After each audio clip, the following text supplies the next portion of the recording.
তালের বড়া তো অনেকেই খেয়েছেন, এইভাবে একবার আমের বড়া বানিয়ে দেখতে পারেন। এটা বানানোও যতটা সহজ, খেতেও কিন্তু অসম্ভব সুন্দর হয়। তো প্রথমে এখানে 4 থেকে 5টা পাকা আম নিতে হবে, আর পাকা আমে শাঁস বের করে একটি পাত্রে রেখে দিতে হবে।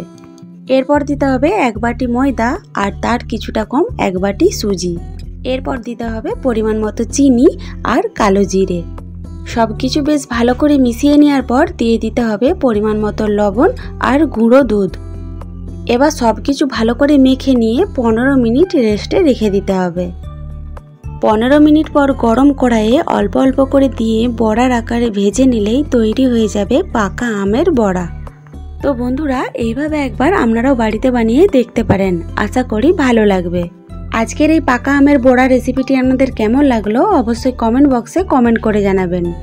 আরও নতুন নতুন রেসিপি পেতে হলে ফেসবুক থেকে দেখলে পেজটি ফলো করে দেবেন, আর ইউটিউব থেকে দেখলে অবশ্যই আমার চ্যানেলটি সাবস্ক্রাইব করে পাশে থাকবেন।